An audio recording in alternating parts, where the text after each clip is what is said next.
is you have to have real consequences.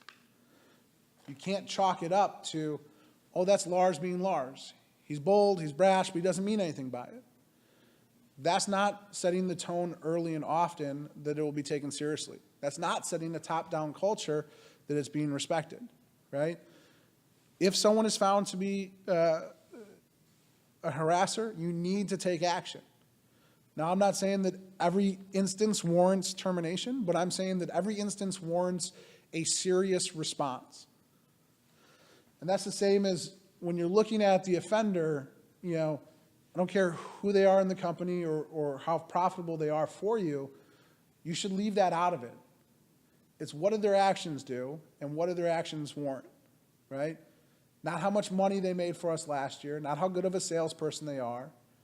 You know, it's what they did and what those actions warrant as a response. So some potential disciplines.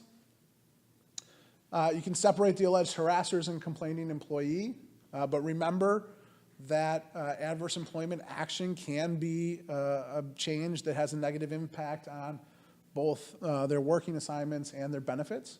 So it's got to be, you know, as long as you're separating and the victim is not being disadvantaged because of that separation. Training and counseling, you know, written warning, final warning, suspension with pay, termination. They can all be warranted depending upon the circumstances. And you just have to figure out what's appropriate there. And again, if you have questions or don't know, sometimes you review your policies. What does your disciplinary policy say? What does your sexual harassment policy say? You know, check with your attorney. But if your sexual harassment policy has, basically it says that if it occurs, you're going to be terminated. If you don't take those steps, why? And what's that future consequence to you? What precedent does that set? That's going to affect you in a very negative way down the road. And it's not creating a top-down culture that everyone is affected by or everyone is accountable to. So with that, I'll turn it over. Does anyone have any questions for me? Yeah, Ted. What's the, or is there any type of a time limitation? Because early on you talked about basically a reasonable reporting period. Mm-hmm. You know, for when something occurs, you know, as protection for the employer. What's reasonable? Because you know, you put a lot of this stuff up early on, it was stuff that was happening, 20 years ago, 30 years ago. Yeah. And so what's reasonable is always going to be determined in the situation, right? If it's, and what you're talking about is, knowledge and action. So when the employer has knowledge of it, and this is when it's not a supervisor, right? When it's a supervisor, you're automatically imputed knowledge. And so this, taking an investigation into it is going to be limited to how helpful it is to limit your liability. But if it's a hostile environment and you're finding out about it, a few months later, the standard of when you start that investigation doesn't say tomorrow, doesn't say 1 week from now. It says you take reasonable prompt steps to do a good faith investigation, right? And so what are reasonable prompt steps? It's going to be, what the facts determine to be that way. So it's a little vague. But I'm telling you that if you start off as soon as you can, a day delay may not be that bad. 2-week delay, it's probably something that could be fixed, right? so it's not timely on the reporting, it's timely on the investigation. Timely on the investigation.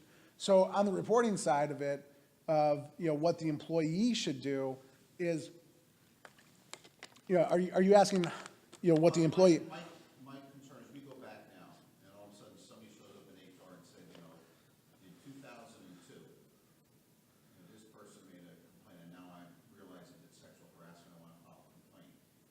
Is that timely for us to look into it, and then we start looking at it, or do we say, it's 17 years ago? Because some of those things you put up there, the Harvey Weinstein, the Matt Lauer things, they're 20 years ago. Yes. So the employee has an obligation, and that can affect the employee's ability to bring a legal claim against you, right? And it may affect their ability to recover should it ever go that far. But from a perspective of, it's a 17-year-old complaint, you should still investigate it, you should still deal with it, you should still look into it, and if there's merit to it, you should still take action. Now, let's Right. take that example. So somebody comes in and says it happened in 2002, but the offending person is no longer employed. Is that it? What do you do then? Is it still looked into because the person is no longer there? Or is it moot?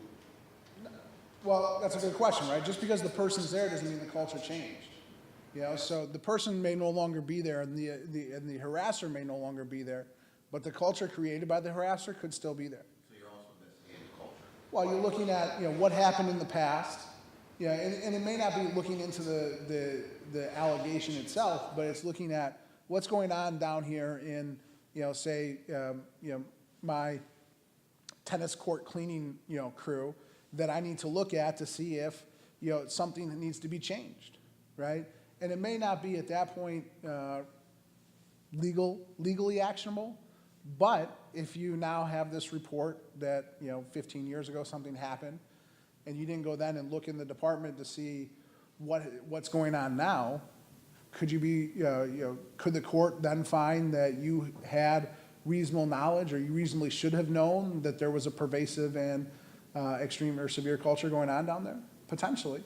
The safer part of it is to say, okay, the harasser's gone. I don't need to necessarily worry about the harasser, but I want to see what's happening in that department, see if that culture has been passed on, and see if there's something that I should be doing to reevaluate. And that's just a general practice that you should be looking at internally on your own every so often, of evaluating departments, evaluating what's going on in departments, looking at job descriptions, see if they need to be updated, looking throughout your employment practices to see how things are going, what things are being done, and what things may need to be changed as we're going forward in any scenario.